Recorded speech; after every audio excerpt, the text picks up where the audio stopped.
Wesh les amis. Alors dans cette vidéo, on va parler des ordonnances sur le droit du travail.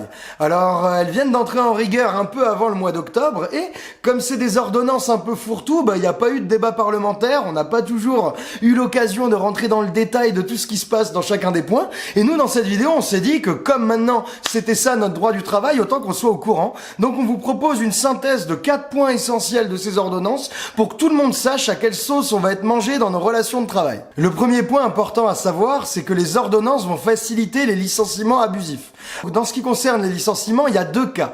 Le licenciement peut être légal et complètement prévu par la loi, par exemple, quand l'entreprise a des difficultés économiques. Et dans ce cas-là, le salarié touche des indemnités légales de licenciement. Et ces indemnités, les ordonnances vont prévoir de les augmenter. Jusqu'à présent, quand tu as moins de 10 ans d'ancienneté, tu touchais 1/5 de ton salaire, et quand tu as plus de 10 ans d'ancienneté, à partir de 10 ans, c'était 1/4. Et là, les ordonnances vont prévoir que ce soit 1/4 de ton salaire que tu touches en indemnité légale de licenciement, même quand tu as moins de 10 ans d'ancienneté. Donc ça, c'est cool. Mais il y a un truc très important à comprendre, c'est que pour les licenciements illégaux, c'est-à-dire quand l'entreprise n'a pas de cause réelle et sérieuse pour virer quelqu'un, quand elle dit Jacques a dit, reviens pas demain, dans ce cas-là, le salarié viré, il allait au prud'homme, il pouvait toucher en plus de l'indemnité légale qui est en fonction de son ancienneté, il pouvait toucher en plus une indemnité parce qu'il a été viré comme un malade propre et que c'était pas prévu. Et cette indemnité, elle était pas plafonnée. C'était les juges des prud'hommes qui choisissaient jusqu'où elle pouvait aller. Et donc, quand une entreprise virait d'un coup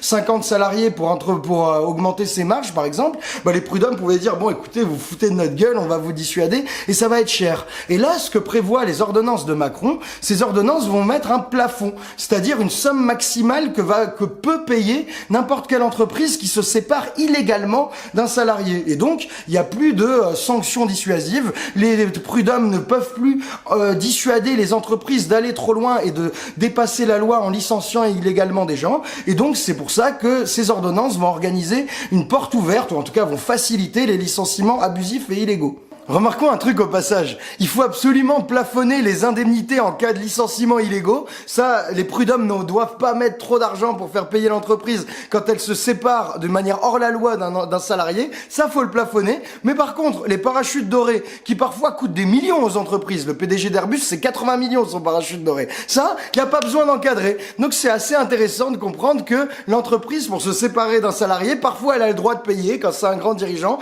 mais à d'autres moments, il faut absolument encadrer pour pas qu'elle paye trop d'argent. Le deuxième point important, c'est que maintenant on pourra adapter le droit du travail au niveau de l'entreprise. Alors c'est comme ça qu'ils vendent les ordonnances, elles s'appellent les ordonnances pour renforcer le dialogue social, et ça veut dire adapter le code du travail au plus près des réalités de terrain, c'est-à-dire au niveau de l'entreprise. Alors Macron et toute la com du gouvernement fait comme si c'était absolument nouveau, mais c'est pas le cas. Toutes les entreprises quasiment toutes les entreprises pouvaient déjà faire des accords au niveau de la boîte. Il y a que les TPE, PME qui n'avaient pas de représentants syndicaux qui pouvaient pas le faire. Là, grâce aux ordonnances, même les TPE, PME le pourront. Mais les autres le pouvaient déjà. Mais il y avait une condition. C'est que pour faire un accord d'entreprise par le passé, il fallait que cet accord d'entreprise soit plus favorable en termes de conditions de travail que ce qui était prévu par la branche, c'est-à-dire le secteur d'activité, ou par la loi, le code du travail qui s'applique à tout le monde.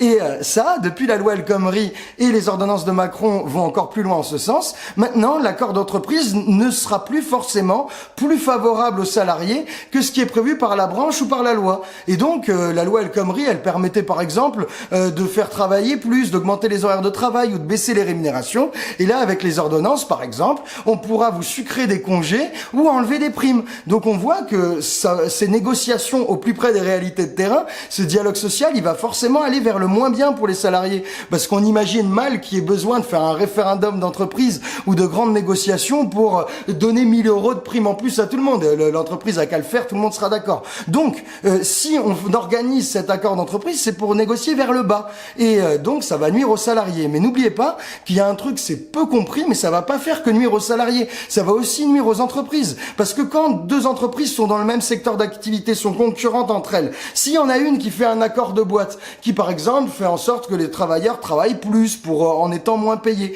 eh ben, elle va faire de la concurrence déloyale par rapport à l'autre entreprise du même secteur qui a pas eu le même accord. Et donc l'autre entreprise du même secteur qui n'a pas fait l'accord et qui voulait rester vertueuse et préserver les conditions de travail de ses salariés, et ben cette entreprise-là, pour des raisons de concurrence et de dumping, va être obligée de faire un accord pour aussi baisser les conditions de travail et baisser la qualité des conditions de travail de ses salariés. Donc on voit que cette logique d'adapter le droit du travail au niveau de l'entreprise risque de faire une logique de dumping qui va faire baisser petit à petit les conditions de travail de tout le monde. C'est la même logique de dumping qu'on observe depuis plusieurs années entre les États européens qui se tirent la bourre chacun pour diminuer les droits sociaux. Le troisième point important des ordonnances de Macron, c'est qu'on va supprimer des critères de pénibilité du travail. Alors c'est très important parce qu'il y a des travaux qui sont reconnus comme pénibles parce qu'ils usent le corps des travailleurs qui font ça et du coup ça donne droit à des meilleures conditions de départ en retraite. Et c'est automatique puisque le travail est pénible. Et là, les ordonnances suppriment 4 critères de pénibilité au travail qui sont dans des boulots qui sont vraiment difficiles. Par exemple, ça supprime le critère de manutention de charges lourdes, comme dans le documentaire de Cache Investigation, quand tu portes des trucs. Ça supprime le critère des vibrations mécaniques, quand t'es sur un marteau-piqueur ou quoi, et que ça use tes articulations. Ça supprime le critère des postures pénibles. Alors là, c'est quand t'es toute la journée avec les mains en l'air et que ça te bousille le dos. Et ça supprime le critère d'exposition aux produits chimiques. Donc ces 4 critères-là ne seront plus reconnus par la loi comme des critères de pénibilité. Le dernier point important, c'est que ces ordonnances vont faciliter le recours aux contrats précaires. Alors jusqu'à présent, les contrats précaires comme le CDD et l'intérim étaient encadrés. On pouvait pas les renouveler plus de 2 fois, même s'il y a beaucoup d'abus. Et là, ce que prévoient les ordonnances, c'est qu'au niveau de la branche, on pourra négocier le nombre de renouvellements. Donc, selon les rapports de force, c'est possible qu'on puisse renouveler infiniment les CDD pendant une période de 5 ans, ce qui ouvre vraiment la voie à la multiplication des contrats précaires. Et ces ordonnances introduisent aussi un nouveau type de contrat précaire qui s'appelle le CDI de chantier ou le CDI de projet, qui pourra être étendu à d'autres branches que la branche du bâtiment pour lequel il existe déjà. Le principe de ces contrats, c'est que ton CDI, il s'arrête avec la fin du projet ou du chantier. Donc c'est une nouvelle forme de contrat précaire et pas du tout un CDI. Alors, avec ces 4 points, vous avez l'essentiel de ces ordonnances qui réforment notre droit du travail, mais il y en a plein d'autres. Allez voir nos sources. Par exemple, ils pètent le maximum d'une période d'essai, donc il y a plein d'autres trucs à voir.